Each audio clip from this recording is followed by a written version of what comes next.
लीजिए सुनिए मुंशी प्रेमचंद के लिखे कथा संग्रह मानसरोवर 8 की कहानी सज्जनता का दंड, मेरी यानी समीर गोस्वामी की आवाज में।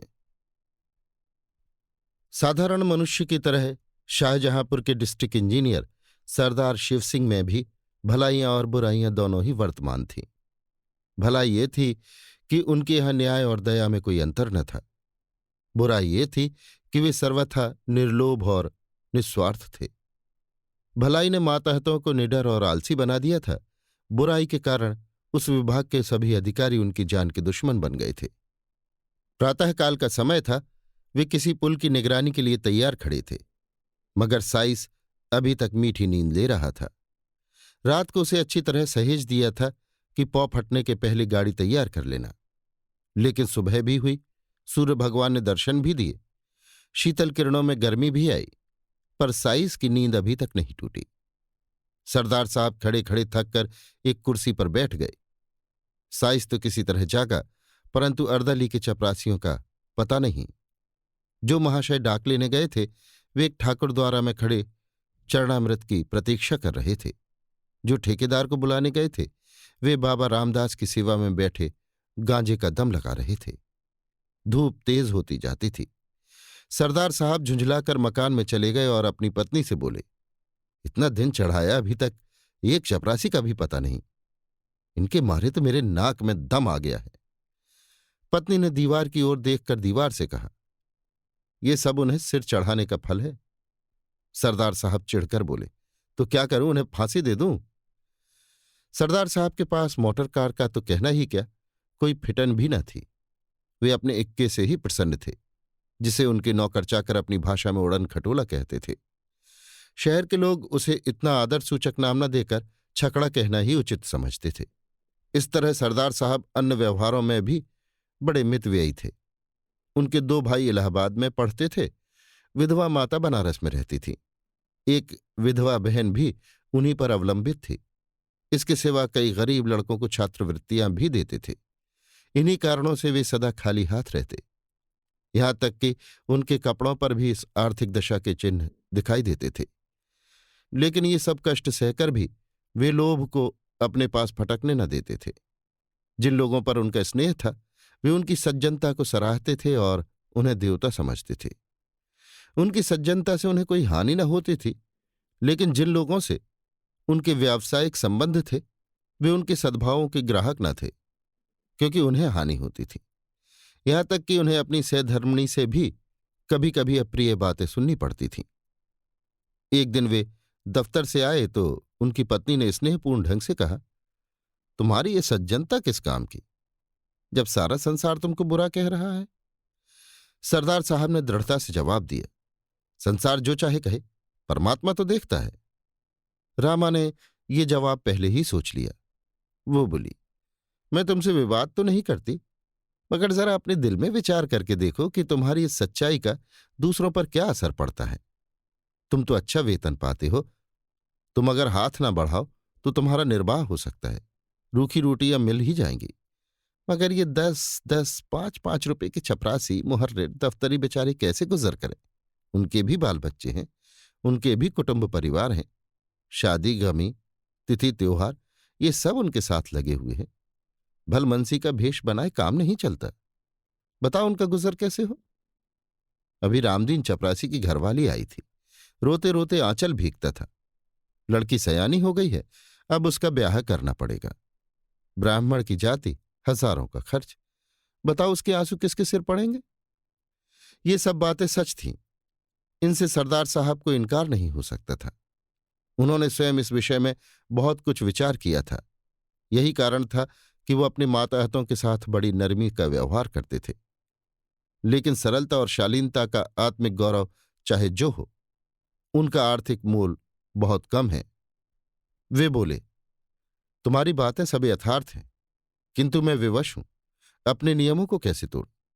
यदि मेरा वश चले तो मैं उन लोगों का वेतन बढ़ा दूं, लेकिन ये नहीं हो सकता कि मैं खुद लूट मचाऊं और उन्हें लूटने दूं। रामा ने व्यंग्यपूर्ण शब्दों में कहा, तो ये हत्या किस पर पड़ेगी? सरदार साहब ने तीव्र होकर उत्तर दिया, ये उन लोगों पर पड़ेगी जो अपनी हैसियत और आमदनी से अधिक खर्च करना चाहते हैं। हरदली बनकर क्यों वकील के लड़के से लड़की ब्याहने की ठानते हैं? दफ्तरी को यदि किसी टहलुए की जरूरत हो तो ये किसी पाप कार्य से कम नहीं। फिर इस साइज की स्त्री अगर चांदी की सिल गले में डालना चाहे तो ये उसकी मूर्खता है। इस झूठी बड़ाई का उत्तरदाता मैं नहीं हो सकता।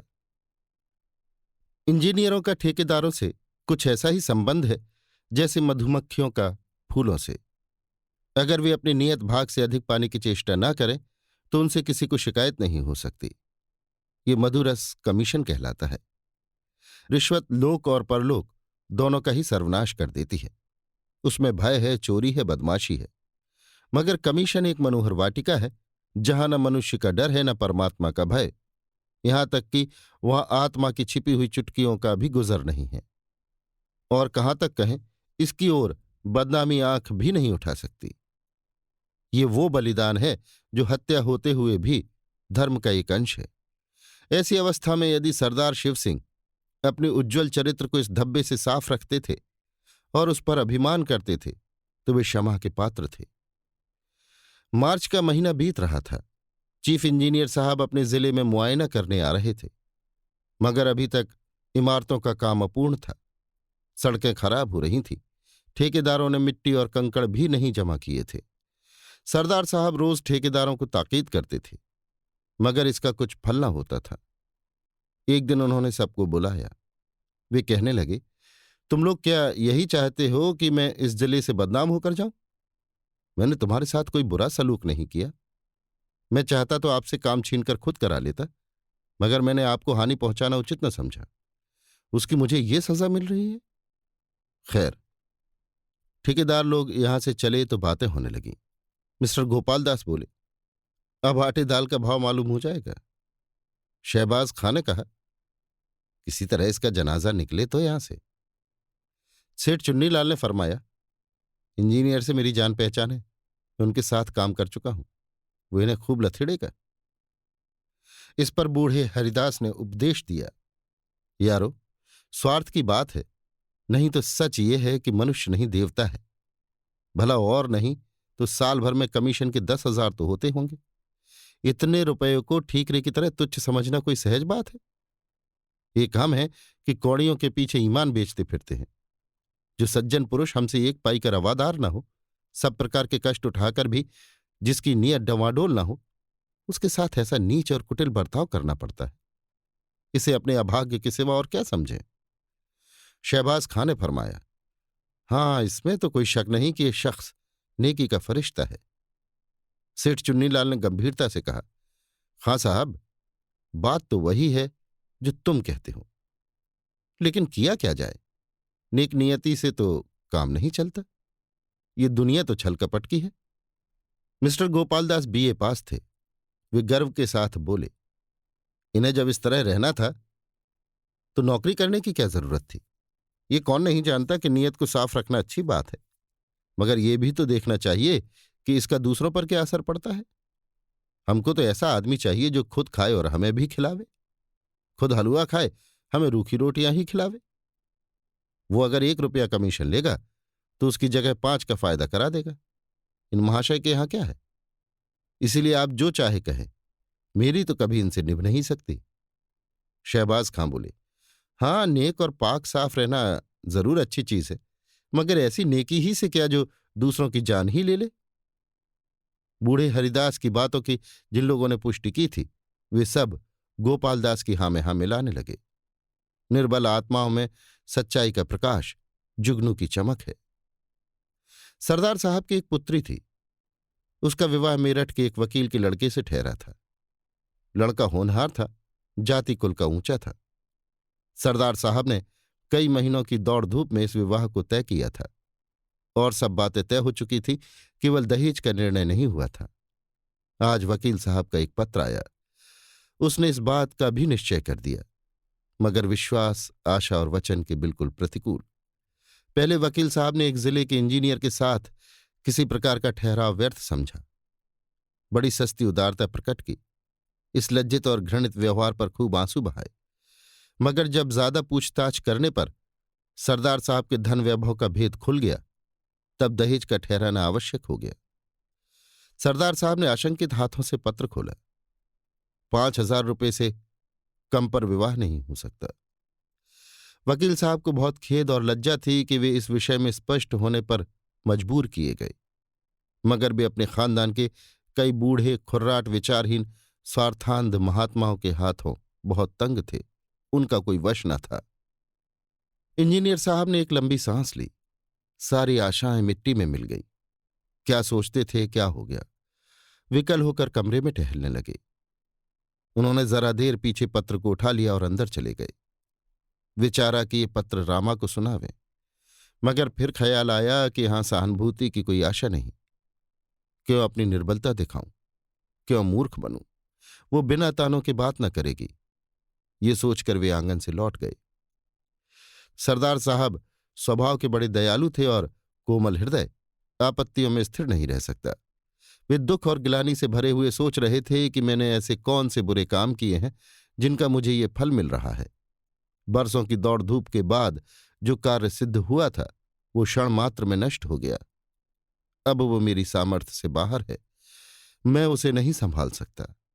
चारों ओर अंधकार है, कहीं आशा का प्रकाश नहीं, कोई मेरा सहायक नहीं। उनके नेत्र सजल हो गए। सामने मेज पर ठेकेदारों के बिल रखे हुए थे। वे कई सप्ताहों से यों ही पड़े थे। सरदार ने उन्हें खोलकर भी न देखा था। आज इस आत्मिक ग्लानि और नैराश्य की अवस्था में उन्होंने इन बिलों को सतृष्ण आंखों से देखा। जरा से इशारे पर ये सारी कठिनाइयां दूर हो सकती हैं। चपरासी और क्लर्क केवल मेरी सम्मति के सहारे सब कुछ कर लेंगे।